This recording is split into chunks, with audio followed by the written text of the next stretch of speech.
Bonjour Clément. Bonjour Samir.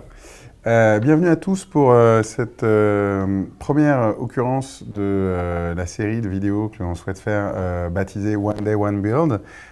Donc Clément est un ancien de l'EDNA. Il a constitué son entreprise avec quelques associés qui s'appellent 3DMS. Clément, tu peux peut-être nous en parler un peu plus? Il y a 2 ans, en 2015, on a créé 3D Modular System dans le but de concevoir des imprimantes 3D avec un concept un petit peu différent de ce qu'on peut trouver habituellement. On s'est dit que c'est une technologie émergente qui évolue très vite. Donc on a voulu proposer une machine que les gens pourront faire évoluer en fonction des nouvelles technologies qui sortent, des nouveaux modules qu'on va proposer, et ce afin d'éviter d'avoir à revendre une machine qui devient désuète et du coup de pouvoir l'améliorer, la mettre au goût du jour. Ça semble une super bonne idée. Bon, cette série One Day One Build, comme son nom l'indique, donc consiste à construire quelque chose en un jour. Et donc du coup, tu nous as fourni une machine, en l'occurrence. Qui est en kit par rapport justement à une machine qui va être déjà assemblée. Le kit va permettre d'avoir une bonne machine à moindre coût, puisque le temps d'assemblage, au lieu de le payer, on le fait soi-même. Mais ça a un intérêt. L'intérêt, c'est de comprendre sa machine, de l'apprivoiser, déjà pour être capable, s'il y a un petit problème par la suite, d'être capable de voir d'où il vient et de le réparer par soi-même. Et puis, dans cette idée d'évolution de la machine, les évolutions, on va les installer soi-même sur l'imprimante. Donc il faut être capable de comprendre les éléments qu'on peut modifier, ceux auxquels on ne touche pas, etc. D'accord. Alors sachant que bien entendu, il y a une notice pour faire tout ça. La notice de montage, on va la trouver en ligne. Pourquoi est-ce qu'on ne la fournit pas dans le carton? C'est qu'on va pouvoir la faire évoluer, on va pouvoir l'améliorer. Eh bien super, de toute façon, on fera donc bien sûr référence sur tous les canaux où on postera la vidéo à cette notice. Unboxing, comme font les youtubeurs. C'est parti. Ah, c'est parti. Mais par contre, il ne faut pas que j'abîme, tu m'as dit. Hein. Non, il n'y a pas d'éléments fragiles sur le dessus du carton.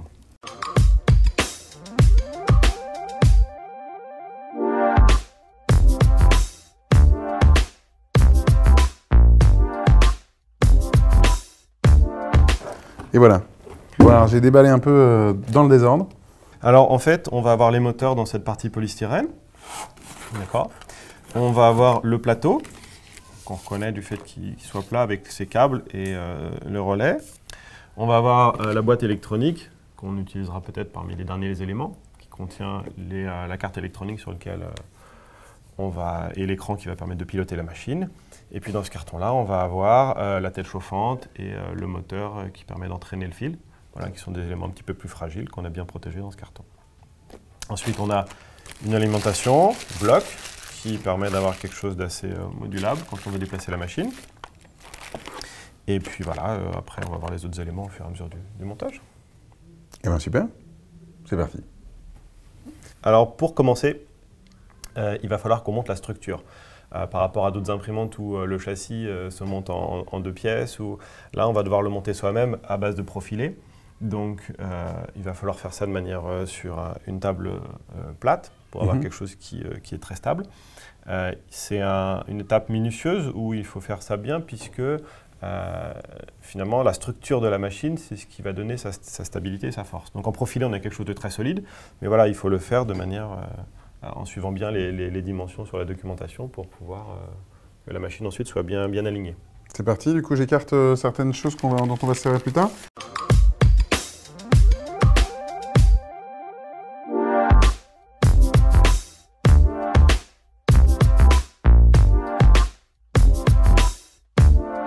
Alors on va le voir lors du montage de ce châssis. On a 2 types d'équerres différentes, des grandes et des petites. On a 2 grandes et on va avoir 8 petites.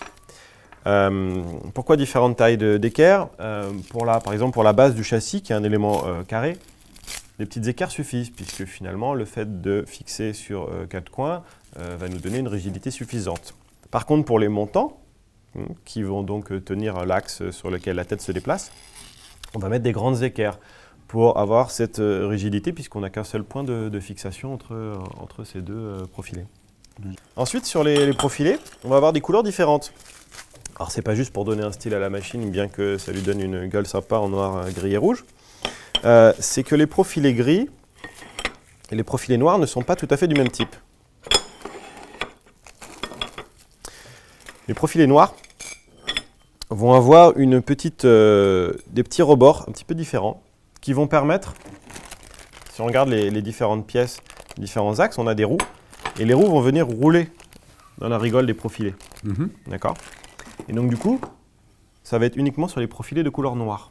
Donc à un moment donné, si on a un doute pendant le montage, il faut se poser la question de est-ce que le profilé en question va servir à faire le déplacement d'un axe, dans ce cas-là il faut qu'il soit noir, ou est-ce qu'il sert juste, par exemple comme pour la base de montant, et dans ce cas-là il doit être gris.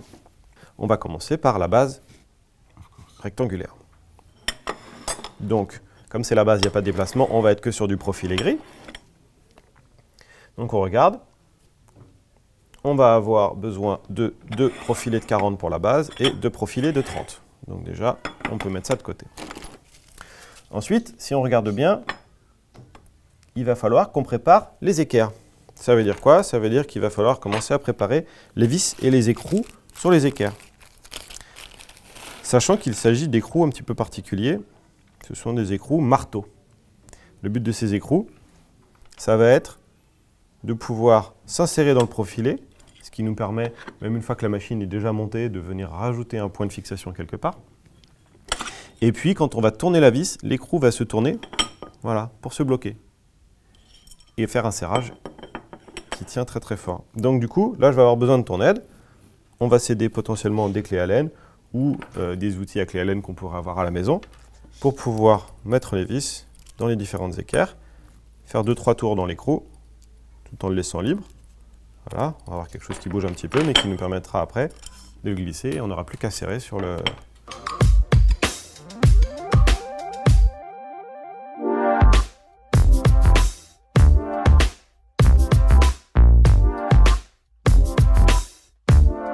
Alors du coup, au niveau du châssis, on va faire attention de mettre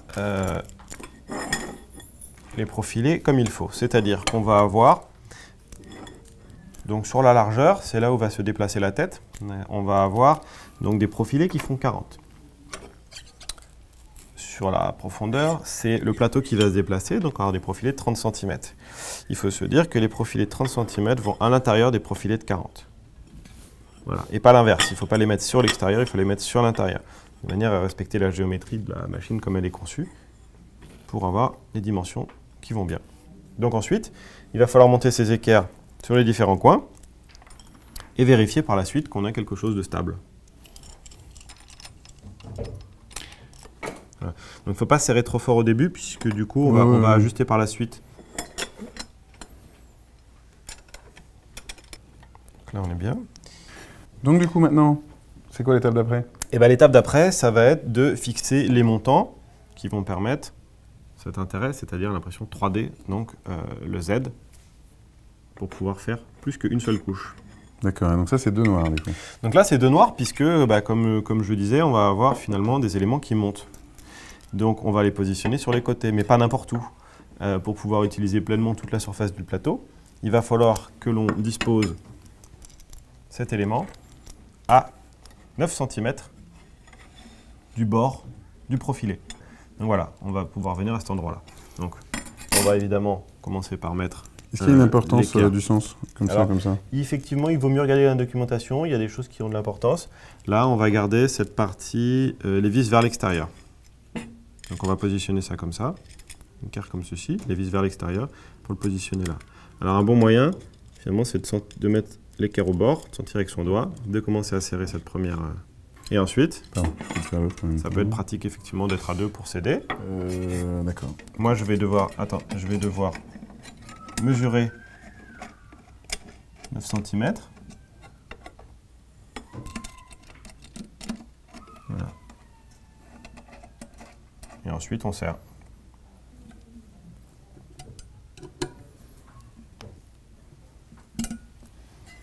Voilà, de manière à ce qu'ensuite, on viendra mettre cet élément ici, qui va monter et descendre. Et on comprend bien que si on a un châssis qui n'est pas rectiligne, ça ne va pas fonctionner correctement. On va pouvoir commencer à mettre des petits caches. Des petits caches qui vont aller sur les coins en fait, des profilés. Alors c'est pas juste quelque chose d'esthétique, hein. Cache, on pourrait croire que c'est pour faire pour faire joli. Et en réalité, c'est parce que les bords du profilé peuvent être coupants. Donc du coup, que ce soit pour soi ou même pour des enfants, pour ne pas se faire mal, on va les mettre tout de suite. Alors il y a un petit ergot, il faut le mettre... Il n'y a pas de sens, c'est pas très important. Il n'y a pas de sens particulier. Après, il faut arriver à l'enfoncer dans le trou. Voilà. Ok, donc du coup, l'étape suivante. L'étape suivante, ça va être de monter le plateau, puisqu'on va en profiter finalement d'être sur ce châssis. Et on va d'abord monter... J'avais bien suivi quand tu avais expliqué que c'était le plateau. Quand exactement. Le plateau, l'axe Y, comme on vous disait au début. Donc si on regarde dans la documentation, effectivement, assemblage de l'axe Y, le plateau. Donc, tu vas pouvoir commencer à déballer le plateau. En faisant attention, parce que du coup, il y a des cordons là, qui vont du plateau. Il y a des fils qu'il ne faut absolument pas couper. Of course. Et moi, je vais sortir les différentes pièces qui composent cet axe.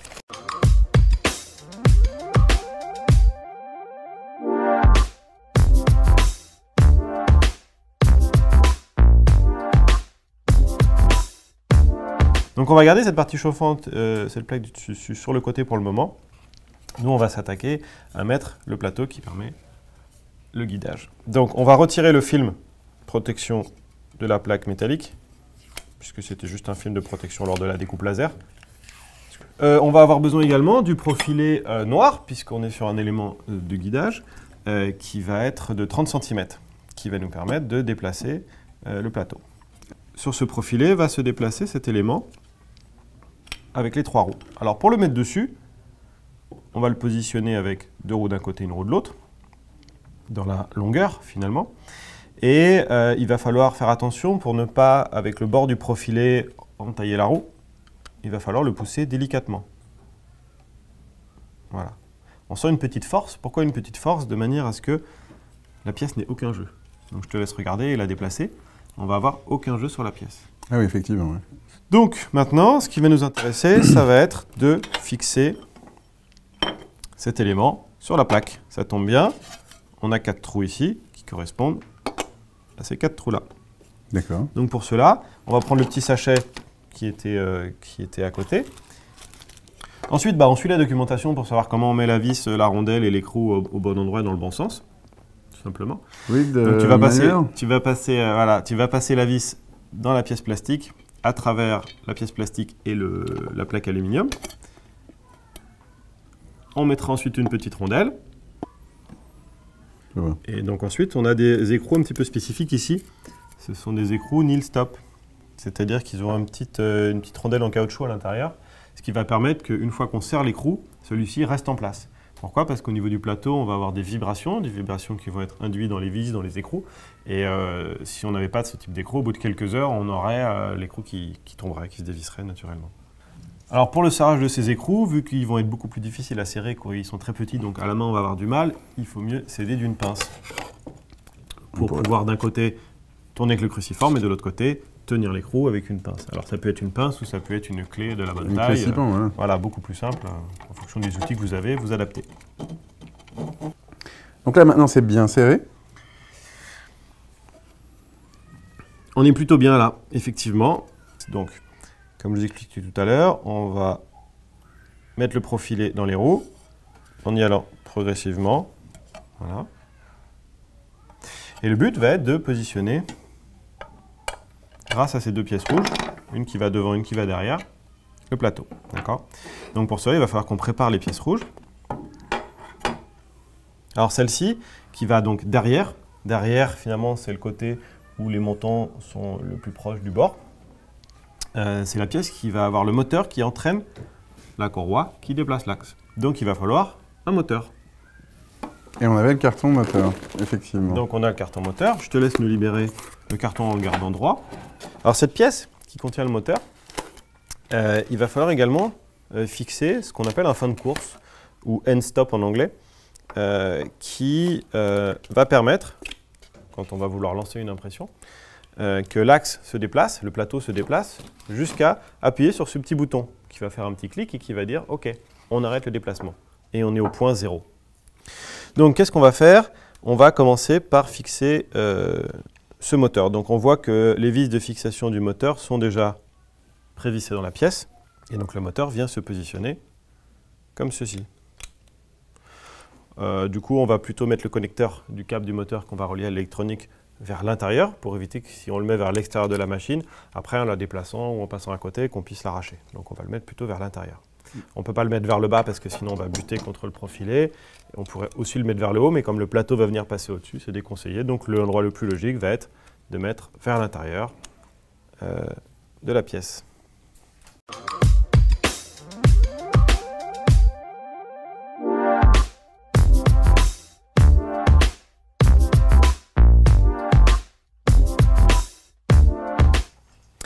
Alors la courroie va être entraînée par effectivement une roue crantée, une poulie. On n'aurait pas dû la mettre avant en fait. Qu'il faut mettre avant de fixer le moteur. C'est bien ce qui me semblait en fait. Et en plus, c'est expliqué dans la documentation, quand on va trop vite, voilà, on fait des bêtises. Donc effectivement, il faut d'abord glisser cette poulie. Alors il faut se servir finalement de la petite... De toute façon, il faut surtout la glisser puisque par rapport à la pièce imprimée en 3D, on ne peut pas le faire après. En revanche, ouais. Si tu veux serrer, ajuster, aligner, je pense qu'on doit pouvoir le faire voilà. après. Parce qu'on pourra Donc il y a deux petites vis sur la poulie qu'il faut éventuellement desserrer un petit peu pour être sûr de pouvoir passer sur l'arbre moteur. Donc j'ai une vis de la bonne dimension, donc je teste effectivement. Il y a une partie plate finalement sur l'arbre moteur. Un méplat. Voilà, un méplat, sur lequel on va en profiter pour avoir au moins une des vis de serrage qui vient sur ce méplat. Yes, okay. Pas mal. Du coup, je revisse le truc comme ça. On a dit le moteur vers moi. Voilà, exactement. Le connecteur du moteur, pardon, vers moi. Ouais. Donc, on a positionné le moteur sur la pièce qui va permettre d'entraîner. On a la courroie qui est positionnée sur l'arbre mais qui est libre pour pouvoir l'ajuster ensuite en fonction de notre alignement. Qu'est-ce qu'on va mettre maintenant? Donc, c'est ce fameux fin de course qu'il va falloir fixer. Donc, c'est assez simple, hein. On a deux trous sur le fin de course, on a deux trous sur la pièce. La machine est livrée avec plein de Colson ou Rilsan ou serre-câble, ou comme on les appelle comme on veut. Serre-flex. Exactement. On va donc le passer dans les trous assez facilement pour pouvoir le serrer. Donc, une fois qu'on a mis ces deux éléments donc, sur cette pièce plastique, on va libérer les vis que nous, on a prémontées dessus pour pouvoir les mettre sur le châssis. On a serré un petit peu pour éviter que ça tombe lors du transport.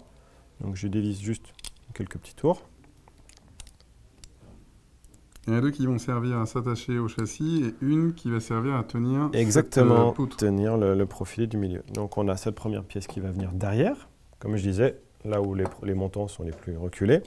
Et devant, on a le même type de pièce, donc c'est pareil, on libère un petit peu les écrous. Voilà. Et on nous dit 169 mm à partir de ce côté-là. Et on va bien jusqu'au bord du profilé, sans compter le cache. Puisque le cache, évidemment, en fonction qu'on est plus ou moins bien enfoncé, ça pourrait faire du... Exactement. Donc, on est donc à 16,9 cm. Le meilleur moyen après de savoir si tout va bien, c'est d'essayer de bouger la pièce. Et on voit bien qu'elle est bien maintenue et qu'il n'y a pas besoin d'avoir serré très très fort. Ah oui, puisqu'on est sur un serrage plastique. On est sur un serrage d'une pièce plastique. Donc voilà, celle-ci est relativement épaisse, donc ça va aller. À d'autres endroits, c'est plus fin. Donc là, pour pouvoir glisser le profilé, effectivement, on va mettre l'écrou à plat de manière à pouvoir le glisser dans le bord du profilé. Embuté. Donc on a quelque chose qui tient bien ici. Le plateau, on le déplace de manière très libre. Et quand on va aller au bout, on va entendre le petit clip. Voilà. Donc finalement, le petit clip est à la bonne endroit. Donc on peut le faire plusieurs fois et voir que ça le fait systématiquement. Pour finir de monter le plateau, donc on a le sachet qui contient la courroie. Et il y en a deux, une pour l'axe de la tête, une pour l'axe du plateau. Celle du plateau s'appelle Y, puisqu'on est toujours sur cet axe Y. Donc on prend la courroie Y, qui fait 90 cm. C'est bon ou pas? Très bien. Le but maintenant va être de passer la courroie dans le profilé et de la faire ressortir par le trou central. Donc souvent on va s'aider d'un tournevis, on va s'aider d'une clé Allen comme ceci pour faire un chemin et finalement de manière assez aisée on a pu... Voilà. Il faut la mettre bien rectiligne et finalement quand on va la retourner à l'envers on va voir les dents. Pourquoi c'est important? Puisque sur ce cavalier, en fait, je l'ai fait exprès, on a des petites fentes qui vont venir se mettre sur les dents et vraiment bloquer les dents. Donc le maintien ne se fait pas juste avec un écrasement du plastique, c'est vraiment on maintient grâce aux dents. On va voir si tout se passe bien. Donc, je dois pouvoir déplacer mon plateau avec un petit peu plus de résistance que tout à l'heure. Je vais devant, je vais derrière et j'ai toujours mon contacteur. On va pouvoir maintenant positionner la plaque sur laquelle on imprime. Alors, effectivement, c'est une bonne idée de se dire, mais dans quel sens je la mets? On va mettre le câble d'alimentation et ce câble qui est relié à la sonde de température du plateau, puisque on va faire chauffer, mais on veut savoir à quelle température il est pour pouvoir faire varier cette température, sur le côté gauche. Alors, on va utiliser 4 vis coniques, sachant que du coup, les trous sur le plateau sont fraisés pour éviter que ces vis ne dépassent. Alors, il peut rester un petit peu de scotch par derrière. Donc, ce qu'on fait, c'est qu'on prend un tournevis cruciforme, on le met dans le trou, on tourne un tout petit peu et en fait, ça permet de trouver le scotch. Une fois qu'on a fait passer les vis, on va pouvoir positionner de chacun les différents ressorts. Alors pour pouvoir faire passer la vis dans le trou, comme c'est un ressort, il va falloir appuyer un petit peu dessus légèrement pour atteindre le côté du trou et pouvoir serrer. Ensuite, on va devoir fixer la partie alimentation de ce plateau. Alors, le plateau, c'est un plateau chauffant en 220 volts. Ça veut dire qu'il faut qu'on le branche sur une prise électrique. Ça veut dire qu'il va être très performant. Il va monter à 60 degrés, température d'impression du PLA, en 30 secondes. On va le fixer donc sur le côté gauche, vu qu'on a amené les câbles sur le côté gauche. Donc, il y a une partie de ces câbles qu'on va pouvoir glisser sous le plateau. Et on va venir positionner le relais sur le côté. Toujours avec le système de clé Allen et d'écrou marteau. Et voilà. Ok, super. Donc on a la base. Maintenant, l'étape suivante, c'est quoi? L'étape suivante, la documentation va nous le dire. Une fois qu'on a installé la courroie et ce plateau de l'axe Y, on va passer à l'axe Z. L'axe qui monte. Donc on prend le sachet axe Z. Logique. Tu peux libérer les... Là, voilà, pour éviter que ça glisse, on va le positionner en dessous. Et maintenant, tu vas pouvoir nous libérer les pièces de l'axe Z. Donc si on suit la documentation, d'accord, on va avoir ces deux pièces-ci qui viendront en bas, derrière, avec des moteurs de chaque côté, qui vont permettre de faire le guidage en hauteur. D'accord? Donc on va pouvoir... Il y a 4 moteurs pour 3 axes, puisqu'il y a un axe qui aura 2 moteurs, c'est celui-ci. On a même 5 moteurs, puisqu'on a l'entraînement du fil en plus, qui est dans une boîte séparée. Donc on va pouvoir prendre chacun un moteur et le fixer sur cette pièce-là. On le rentre dans la pièce à l'intérieur pour mettre les 4 trous en face des vis qui sont déjà prémontés. D'accord? Et là encore, il y a le sens de la prise qui est... Alors la prise moteur, pareil, on va mettre vers l'intérieur de la machine. Donc du coup, comme ta pièce va se positionner comme ceci, on va venir le glisser dedans. Donc du coup, je te laisse voir. Voilà, c'est naturellement comme ceci. Moi, je vais le faire à la main et puis évidemment, il y en a qui trichent. Je positionne les pièces à côté, comme ça, on ne les intervertit pas. On va, tant qu'on est sur le montage des moteurs, on va également monter le dernier moteur sur cette pièce-là, qui va venir sur le côté gauche et qui va permettre d'entraîner le déplacement de la tête. Ah oui, donc c'est quand même pour l'autre axe, mais c'est... Donc celui-ci n'a que 2 vis, il est plus simple à monter. Et on va mettre la pièce, le branchement du câble du moteur vers l'arrière pour ne pas être gêné par la suite. Donc le moyen le plus simple, vu qu'on a déjà prémonté les vis, c'est d'arriver à faire le coulisser finalement dans le profilé. C'est pour ça qu'on n'a pas encore mis la barre supérieure. Dans la documentation, il vous expliquer comment les mettre si jamais vous avez enlevé les vis et les écrous pour le positionner directement sur le profilé. Donc là, on a quand même 4 écrous à aligner, donc il faut prendre son temps.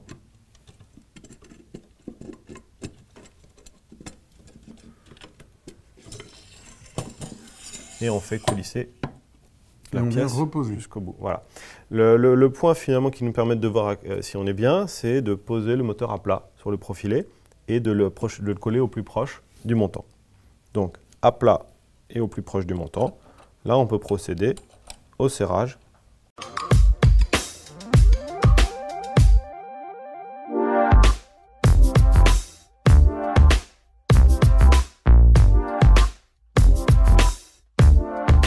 Alors ensuite, on va pouvoir insérer toujours pareil finalement sur ces montants les deux pièces qui vont permettre de faire monter et descendre la tête.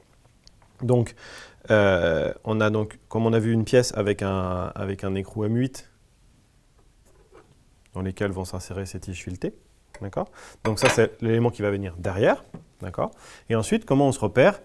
Quand il y a deux roues, c'est vers l'intérieur, une roue vers l'extérieur. Donc de ce côté-là, deux roues vers l'intérieur, une roue vers l'extérieur. On met sur la fente délicatement. Voilà. Et de ton côté, il va falloir avoir l'inverse, puisque du coup, cet élément qui contient l'écrou va venir derrière. Deux roues vers l'intérieur, une roue vers l'extérieur. Okay. Voilà, on met, et voilà, délicatement. Et en fait, du coup, on va avoir un élément qui va pouvoir coulisser de manière fluide. Ensuite, on va récupérer dans la boîte qui était fournie, on a deux coupleurs qui vont permettre d'attacher ensemble cette tige filetée avec l'arbre moteur. Donc tu vas en avoir un pour le côté gauche et un pour le côté droit. Alors ce coupleur, d'un côté, il a un trou qui fait 5 mm. 5 mm, ça correspond à l'arbre moteur. Et on va avoir un trou de 8 mm qui va être pour la tige filetée. On va d'abord passer les tiges filetées dans les écrous avant de venir les fixer. Pour ça, il va falloir qu'on libère le rilsan qu'on a mis qui permet de le maintenir lors du transport.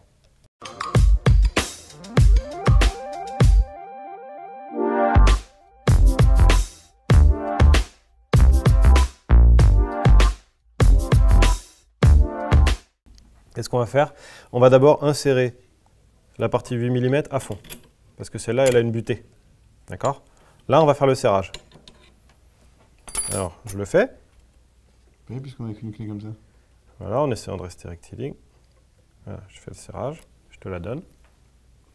Et ensuite, du coup, on va venir se mettre sur la partie de l'arbre moteur. Et là, on va pouvoir serrer à nouveau sur la partie arbre moteur. Donc le but, c'est quoi? C'est de tourner la tige et de voir que ça entraîne bien l'arbre moteur en dessous. Mais doucement, en faisant voilà. Et donc du coup, Clément, avant donc, de venir s'occuper de tout le chariot du moteur, on va quand même fermer la machine, puisque maintenant on est en situation de pouvoir le faire. Mais on n'a plus rien à faire passer dans les montants, donc effectivement, on va pouvoir fermer ce montant supérieur. Donc on va réutiliser deux petites équerres qui nous restent, une de chaque côté. Donc peut-être même avant de mettre le profilé, on peut même le positionner ici. On va, tu peux même le mettre plus facilement là, parce que du coup ça va être directement en bout. Là on sait déjà à quel endroit on va pouvoir mettre l'équerre, et on sait que ça ne va pas changer. Et ensuite on va venir apposer ce profilé donc, qui est gris. Gris pourquoi? Parce que du coup effectivement c'est celui qui fait qu'il n'y a pas de déplacement dessus. Et ensuite on va venir serrer. Et nous voilà rendus déjà avec une imprimante déjà bien avancée. C'est quoi l'étape d'après, Clément? Et bien, l'étape d'après, ça va être de travailler sur l'axe central sur lequel va se déplacer la tête d'impression. D'accord. Donc il va falloir sortir la tête d'impression pour qu'on l'ait sous la main.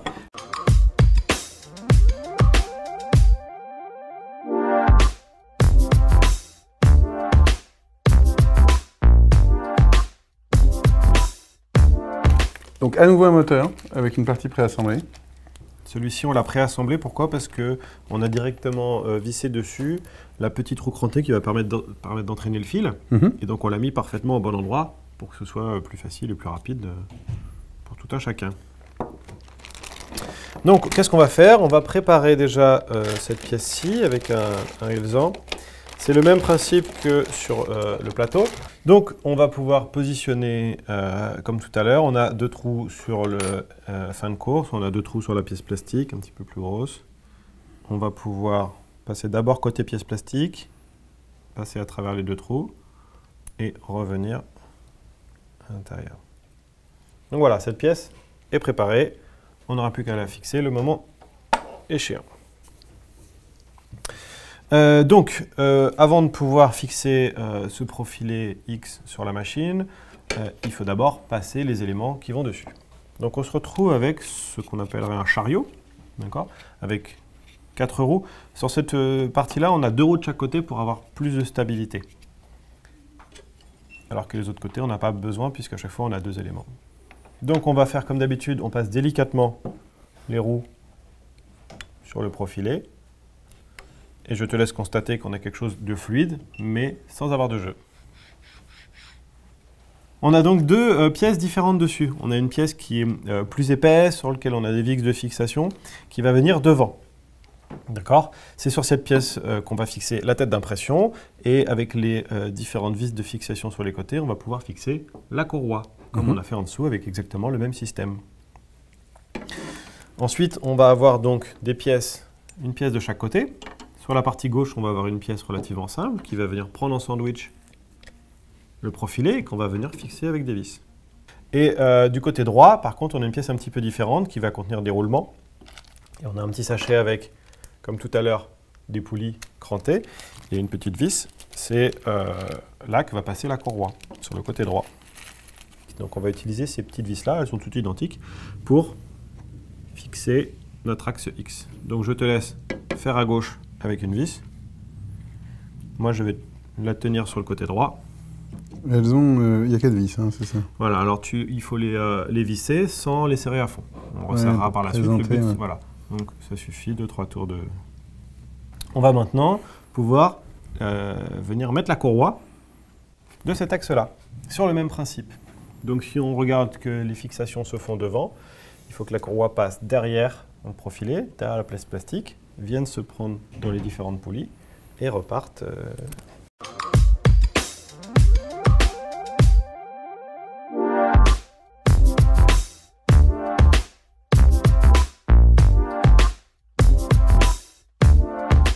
Donc on va en profiter pour faire quelques allers-retours pour que la courroie se positionne bien. Et ensuite, on va pouvoir venir donc maintenant fixer le fin de course, qu'on va venir fixer par le dessous du profilé. On le met complètement sur le côté gauche et on serre. Maintenant, on va positionner la tête chauffante. Finalement, c'est un des éléments les plus importants de l'imprimante 3D, puisque c'est celui qui imprime. En fait, on vous livre la tête chauffante, déjà montée, déjà positionnée dans ces pièces plastiques. Déjà, ça permet de ne pas avoir de vis qui se baladent au transport, et puis ça vous permet de voir la position idéale, finalement, de la tête dans ces pièces plastiques. Donc, gardez-le bien en tête. Ensuite, qu'est-ce qu'on va faire? On va libérer la tête chauffante de la pièce plastique dans laquelle elle est en sandwich, pour pouvoir la fixer sur le chariot. Donc, on va pouvoir dégager finalement les fils, voilà, derrière. Pour venir fixer la tête sur le chariot. Donc on a 3 vis, d'accord? Celle du haut, on va la mettre dans le trou le plus haut. C'est finalement notre point de repère. Et les 2 autres qui sont en dessous vont se mettre naturellement dans ces 2 trous-là. Donc, pourquoi il y a un ensemble de trous du coup à ce moment-là? Pardon, il y a différents trous, ça va permettre d'adapter différentes têtes, puisqu'on est dans une idée de modularité. Donc, les personnes qui peuvent être intéressées pour des têtes différentes ne vont pas forcément se positionner à la même hauteur, puisqu'elles n'auront pas la même hauteur. Donc, on va enlever la tête chauffante du cadre pour ne pas être gêné. Et donc, comme je vous disais, on prend la vis la plus haute pour le mettre sur le trou le plus haut. Voilà, pour commencer à visser. Donc, on a un élément qui est parfaitement fixe. Il faut que la tête soit parfaitement fixée. Donc on va venir remettre la tête dedans avec le ventilateur qui refroidit la tête, enfin le radiateur, sur le côté droit. Ensuite, on vient positionner la pièce qui vient en sandwich, que l'on va venir serrer. Alors tu vas visser un petit peu à gauche, ensuite un petit peu à droite, et on va venir resserrer à la fin. Voilà, stop. Maintenant tu viens prendre l'autre dedans, appuie un petit peu. Voilà. Ensuite, on va prendre cet adaptateur. Pourquoi adaptateur? C'est pareil pour pouvoir avoir différentes têtes qui s'adaptent aux machines. Donc, on va pouvoir prendre l'adaptateur qui va permettre de fixer ce qu'on appelle l'extrudeur. Donc, le moteur avec le système qui permet d'entraîner le filament pour l'impression 3D. On va commencer à prémonter les vis sur ce petit adaptateur. On en a 4 de fixation. L'adaptateur, il a un sens, mais qui est relativement facile. Il y a un endroit où il y a une encoche. L'encoche correspond à l'endroit où on vient effectivement de mettre une vis et où sinon ça ne passerait pas. Donc on passe à travers ce tube et on arrive au-dessus des 4 trous. Il ne nous reste plus. On va le faire à la main, celui-là. Voilà. Maintenant, on en est à l'étape où on va pouvoir fixer le moteur de l'extrudeur dessus. Donc on positionne le moteur dessus et on visse.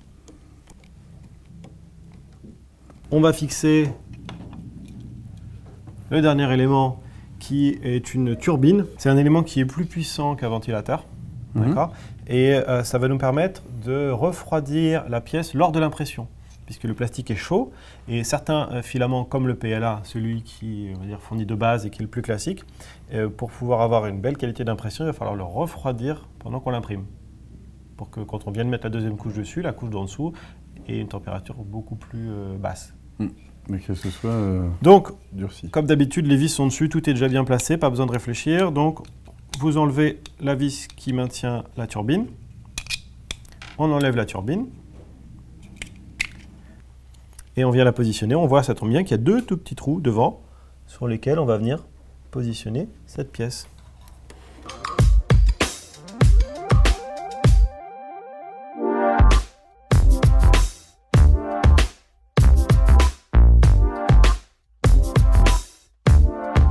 L'élément à vérifier, c'est comme pour le plateau, quand on va déplacer notre tête, il faut qu'on puisse revenir au point 0 sur le fin de course et qu'on entende le petit clic. Donc on se déplace, on voit qu'en tout cas c'est en face d'une pièce plastique. Quand on arrive, ça clique. Donc on a bien monté cette pièce-là, elle est bien en place et on va pouvoir maintenant passer au branchement de l'électronique. Super. Ce qu'on va faire maintenant, avant de brancher les éléments électroniques, c'est de positionner les câbles des moteurs. Donc, on en a 5. Autant que le moteur. Autant que le moteur. Ils sont tous identiques. Ils sont tous identiques. Ils ont un connecteur blanc d'un côté qui se clipse, qui va sur le moteur, et un connecteur noir qui va venir sur la carte électronique. Donc, à toi de jouer. Tu dois pouvoir brancher celui-là et celui du bas en bas à gauche. Et alors évidemment, là, c'est là où la dimension du cable management, comme on dit en anglais, peut apparaître. Puisque du coup, on va être plus ou moins élégant sur le passage de câbles. Après, c'est... Est-ce qu'il y a des directives dans la... Alors, on est sur une machine à base de profilés, donc on va pouvoir se servir des gorges des profilés pour camoufler les câbles. À cet effet, on vous fournit un petit peu 2 passes-câbles de différents diamètres. On va en avoir un qui fait 8 et l'autre 10, donc un gros et un petit. Le gros, vous allez avoir 1 mètre de gros. On vous conseille de l'utiliser pour les câbles de la tête. Pourquoi? Parce qu'on a un gros lot de câbles, donc on va utiliser ce gros passe-câble pour les faire tous passer dedans. C'est une espèce de gaine hélicoïdale qui se passe tout autour. Qui se met facilement justement dessus et qui s'enlève facilement. Ensuite, on va en avoir un, on va avoir 2 mètres de 8 mm. Celui-là, il est plus fin et du coup, il va rentrer dans la gorge des profilés. Si par exemple, je voulais faire passer un câble en haut, je peux le passer dans la gorge. Donc ça permet d'avoir quelque chose qui tient mieux que juste de mettre les câbles dans la gorge et qui risque de partir. Il nous reste celui-là, je l'ai mis. Câble celui-là, je l'ai mis. Celui-là, je l'ai mis. Sur le moteur. Exact. Du plateau. Donc attention, hein, le connecteur blanc, il se met dans un sens. Il y a 2 petits guides. Il ne faut pas forcer si ça ne rentre pas. Voilà.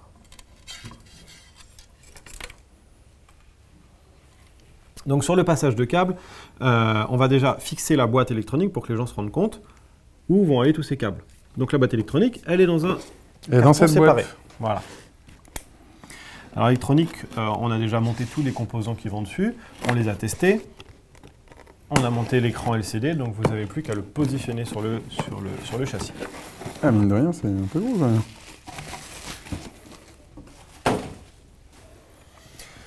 Donc cette boîte est composée de différents côtés qui ont chacun leur fonction. On va avoir la façade avant sur laquelle on va avoir l'écran de pilotage. Il y a un film de protection qu'il faut enlever. Ensuite, on va avoir une aération sur le côté droit. Sur le côté gauche, les branchements d'alimentation, l'accès USB et puis la carte SD pour pouvoir imprimer sans être branché à un ordinateur. Et derrière, on va avoir ici un filtre à poussière parce qu'il y a un ventilateur qui permet de refroidir l'électronique sans emmagasiner la poussière qui viendra de l'extérieur. Donc on va pouvoir positionner cette boîte ici, avec comme d'habitude notre système de vis et écrou. Il y a une rainure donc sur la boîte pour s'insérer dans la rainure du haut. Voilà, et tenir parfaitement, même maintenu sur quelque chose comme ça, il n'y aura pas de problème de maintien.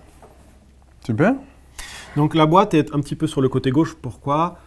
Pour laisser de la place pour positionner la bobine sur cet espace-là et pour que les câbles viennent naturellement sur le côté. Donc du coup, comme la boîte est de ce côté-ci, il va falloir faire passer tous les câbles dans cette direction.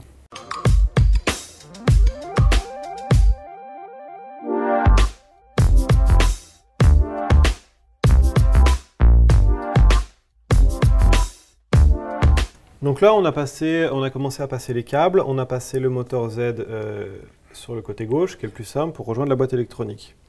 On a mis un petit peu de passe-câble sur le moteur de la tête X avec son fin de course. Donc on a deux branchements qui vont pouvoir venir ici, tout en laissant le câble libre. Pour ce qui est du Y, le moteur et le end-stop, on a suivi le profilé et on est passé dans la gorge derrière pour arriver en haut. On se dit, ah zut, j'ai deux moteurs.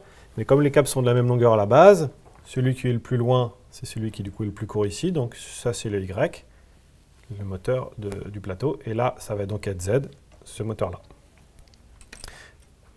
Ensuite, on va devoir donc ouvrir le capot arrière de la boîte électronique pour accéder à la carte.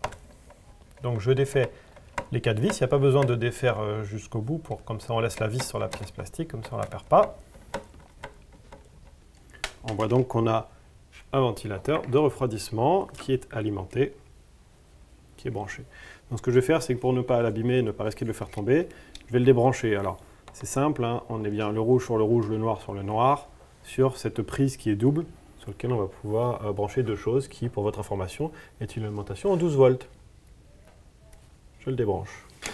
Alors pour le branchement de ces éléments électroniques, vous allez avoir deux possibilités en fonction du type de sonde qui vous est livrée avec la machine. Il y a une sonde qui fonctionne en 5 volts, une sonde qui fonctionne en 12 volts. C'est ça que vous devez déterminer tout de suite pour savoir quel schéma suivre.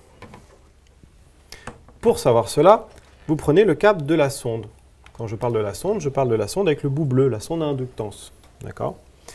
Si vous avez un câble avec 3 pins, ça veut dire que c'est une sonde 5 volts. Ça veut dire qu'on va avoir 2 câbles pour savoir si la sonde détecte du métal. Et le troisième, c'est l'alimentation de cette sonde qui se fait directement en 5 volts. Si vous avez un branchement avec juste 2 pins et un branchement séparé, c'est que vous avez la version 12 volts. Il faut choisir le schéma 12 volts. A priori, maintenant, tout le monde est en 5 volts. Cependant, je te rajouterais que ici c'est mentionné sur la sonde. Il y a de très fortes chances, effectivement, pour que ce soit indiqué sur la sonde volts, et que ce soit écrit 5 volts sur la sonde. Mais le meilleur moyen pour être sûr à 200%, c'est de vérifier au niveau des pins.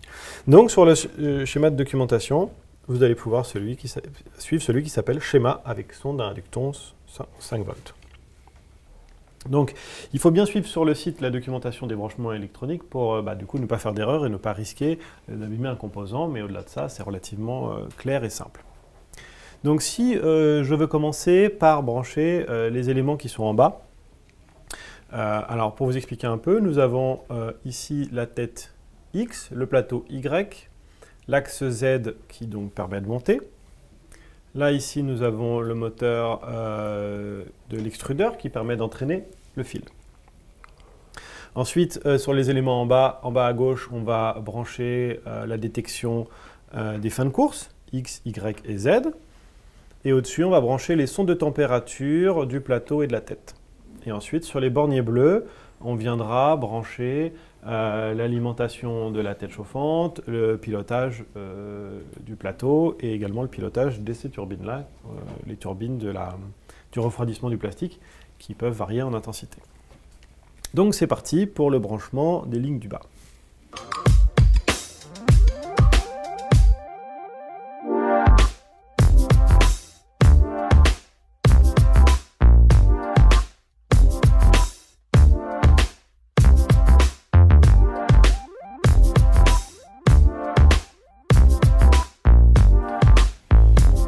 Alors maintenant qu'on a branché les éléments électroniques, l'idée c'est de voir si on n'a pas fait de bêtises, si tout est bien. Donc on va alimenter la machine et puis on va tester les différents axes, de voir s'ils se déplacent bien et puis si les différents boutons sont fonctionnels. C'est le moment qui tout double où il y a des parts d'incendie? C'est le moment clé pour voir si voilà. Donc on alimente le transfo, voilà. Il fallait pas brancher ça avant? Et non, on va brancher ça sur la machine, donc c'est le petit connecteur vert qui vient dessus. Donc là, on est sur du 12 volts, hein, donc il ne faut pas avoir peur, même s'il y a des vis ou quoi, on ne va pas se faire très mal. Le connecteur, il est en forme L, avec un 90 degrés. Donc la partie où il y a les vis va derrière. De toute façon, il y a un détrompeur pour qu'on ne se trompe pas. Ce qu'il faut faire attention, c'est de ne pas faire un étage. C'est-à-dire que du coup, il y a 4 pins à brancher. Il faut brancher les 4 pins sur les 4 pins et pas se tromper d'étage, sinon on va brancher le plus sur le moins, et là, on va tout faire flamber. Donc je branche à bonne hauteur, je l'insère sur la machine. On entend les ventilateurs qui se mettent à tourner, celui qui est au niveau de la tête et celui ici qui est au niveau du boîtier. Et on a, voilà, Scalar S prête. On a la température ici, on vous montrera plus clairement. On a la température de la tête qui est à 25 degrés, température du plateau, voilà, qui est à 26. Donc au moins les sondes de température fonctionnent déjà. On va donc ensuite aller dans le menu de la machine pour déplacer les éléments. Donc ça, vous avez tout ce qui est expliqué en ligne sur comment le faire. Moi, je vous le fais rapidement ici. Donc on va déplacer un axe à une vitesse de 1 mm par tour de cran. Et on va commencer par X. X, quand je lui dis d'augmenter sa valeur, il doit se déplacer par ici. Ça tombe bien, ça fonctionne. Je vais dans l'autre sens, il doit reculer. Au moment où je vais lui dire de reculer, s'il vient buter contre ce petit bouton, il doit s'arrêter.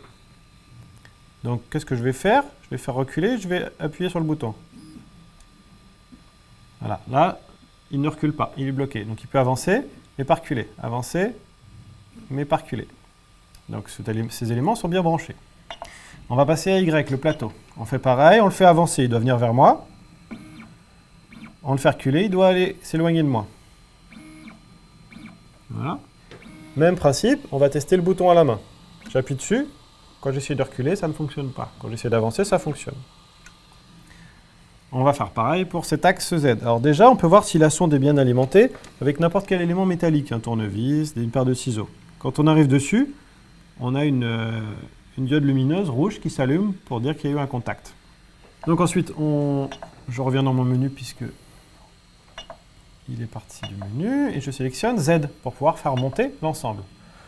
Donc voilà, je le fais monter, je le fais descendre. Alors on le fait descendre tout doucement pour ne pas envoyer le truc trop vite et que ça vienne abîmer le plateau. Hein. Donc on reste à une bonne hauteur. Voilà. Donc on va tester le moteur qui doit pousser le fil, extrudeur il s'appelle dans le menu. Si je pousse, le fil doit tourner, enfin la roue doit tourner dans ce sens-là, ce qui est le cas. Et si je fais l'inverse, ça doit tourner dans l'autre sens.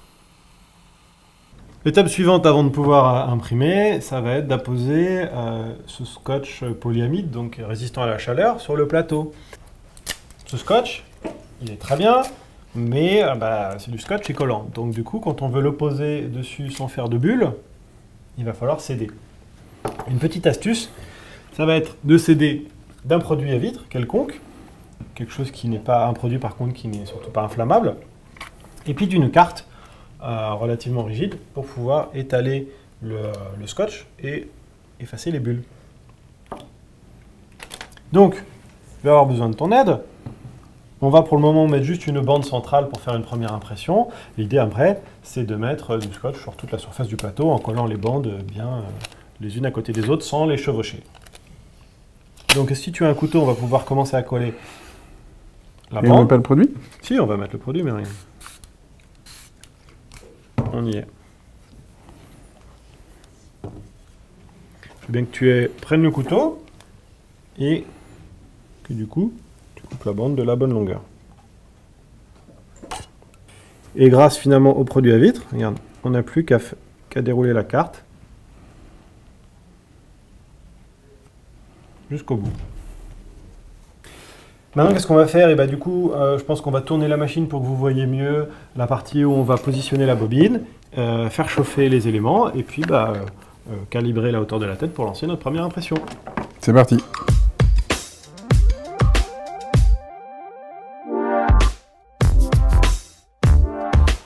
on est venu à la phase de positionnement du filament. Donc, on va commencer par faire chauffer la tête d'impression.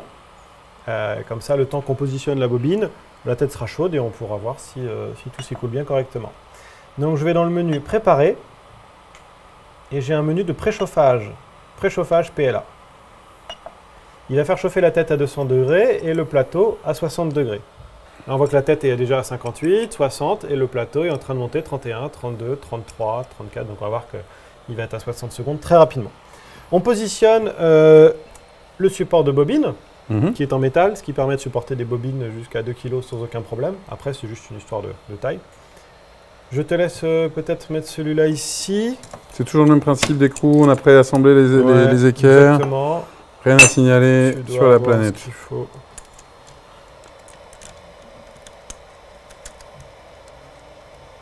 On est bon? La suite du film, évidemment, c'est la bobine. Le fil, il est sous vide pour le protéger de l'humidité. Alors, on va regarder où sort finalement l'embout, puisque le but, c'est que le fil déroule dans le bon sens. Exactement. Parfait. Vous avez avec de livrer une petite butée pour éviter que la bobine se fasse la malle. Donc voilà. Le filament, l'embout, on voit qu'il est un petit peu abîmé. Donc qu'est-ce qu'on va faire? On va le couper. On va le couper souvent de manière un petit peu biseautée. Ça va l'aider à l'insertion dans la tête chauffante. Donc je coupe un petit peu en biais. Voilà, j'ai un bout un petit peu biseauté. Je peux donc ensuite insérer le fil uniquement si la tête est chaude. Il faut qu'on soit à minimum vraiment 180 degrés pour que le filament puisse s'écouler. On est à 200 degrés. Je peux donc mettre le fil. Si ici, je n'arrive pas à le pousser à la main dans la roue crantée, j'ai une petite languette qui va permettre de faciliter le passage. En écartant le roulement? En écartant le roulement de droite.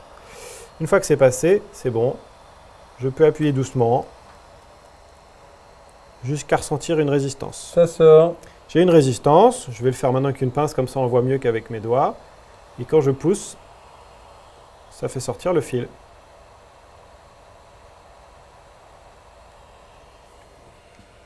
Donc là, on a une tête qui est chaude, du fil qui est prêt à sortir. On est en bonne voie pour imprimer. Alors l'étape suivante, ça va être de régler la hauteur d'impression. Donc ce qu'on va faire, c'est qu'on va préparer une impression, on va la lancer, et on va voir si finalement la tête est à bonne hauteur ou pas. Et si on n'est pas à la bonne hauteur, on va corriger, on va arrêter l'impression, corriger et relancer. En général, on va faire ça 2-3 fois, et ensuite ça va nous permettre d'imprimer à la bonne hauteur. Donc pour ça, on a une carte SD qui est fournie avec la machine. L'intérêt de la carte SD, ça va être de pouvoir imprimer avec la machine sans avoir un ordinateur branché en permanence. Mais on peut utiliser un câble USB d'imprimante papier classique, hein, vous savez, le câble USB carré, pour pouvoir connecter l'ordinateur et lancer une impression. Alors là, on a le logiciel qui s'appelle Cura, pour lequel vous avez tous les profils sur le site. Donc il faut le profil adapté à la Scalar S, qui va définir la zone d'impression qui est de 20 cm. Donc si on regarde sur l'écran, on voit rapidement que la zone bleue est la zone qui correspond au plateau. Donc là, on a un logo de l'école, Etna, et on a les différents paramètres que j'ai pré-réglés à l'avance, et on a le modèle qui est sur la carte SD, qu'on insère carte SD à l'envers, donc avec les connecteurs vers nous, sur le côté de l'écran. Il me dit carte insérée. Donc on va être prêt à imprimer. Pour imprimer, il faut donc que la tête soit chaude, le plateau soit chaud. Et il faut qu'on mette un petit peu une substance pour que le plastique adhère sur le Kapton. Pour cela, on va en général utiliser de la laque. Sur le site, on a un article qui décrit les différentes laques qu'on a testées. Il n'y a pas besoin d'une laque pour impression 3D à 15 € la bobine, enfin la bonbonne. On a des laques de marque classique pour cheveux, entre 3 et 5 € avec lesquelles vous pouvez tenir 1 an. Donc là, on n'en a pas sous la main, donc on va utiliser un petit peu un stick de colle classique qui va permettre une accroche qui n'est pas aussi optimum, mais qui va quand même permettre une adhésion. Donc je vais en mettre sur la bande.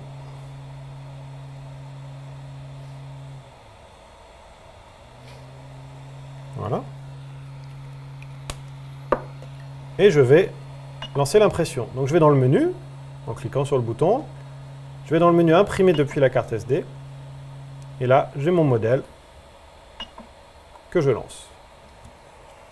Il me dit chauffe lit terminé, puisque le lit effectivement est à au moins 60 degrés. Donc il a détecté que la chauffe était bonne.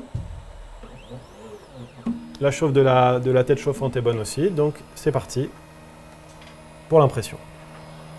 Alors il peut être bien de s'équiper d'une pince relativement longue. S'il y a besoin d'enlever à un moment donné un filament qui gêne, on va pouvoir le faire sans venir se brûler. Comme ici. Donc là, on voit qu'il est venu détecter le centre du plateau. Maintenant, il va faire les différents points. On en fait 9 pour compenser si le plateau n'est pas parfaitement droit. Donc on va faire un damier 1, 2, 3, 4, 5, 6, 7, 8, 9. Ensuite, la tête va remonter, cracher un petit peu de plastique et va lancer l'impression.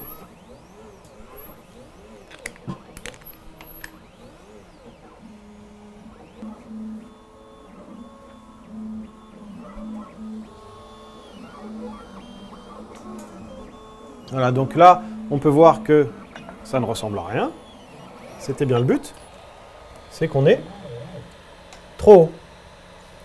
La buse ne va pas suffisamment proche du plateau pour que la matière adhère. Donc on a un filament qui ne tient pas. Donc qu'est-ce qu'on va faire? On va changer une valeur. On va dans le menu, donc je reviens, on clique pour entrer dans le menu. On a le menu contrôler mouvement. Et c'est la première valeur, décalage Z. Là actuellement, il va descendre de 0,1 mm avant de faire l'impression. Nous, on veut qu'il descende plus. Donc là, on est vraiment loin, donc on va mettre 0,5. Et je relance mon impression. Comme les éléments sont déjà chauds, il va relancer l'impression assez rapidement.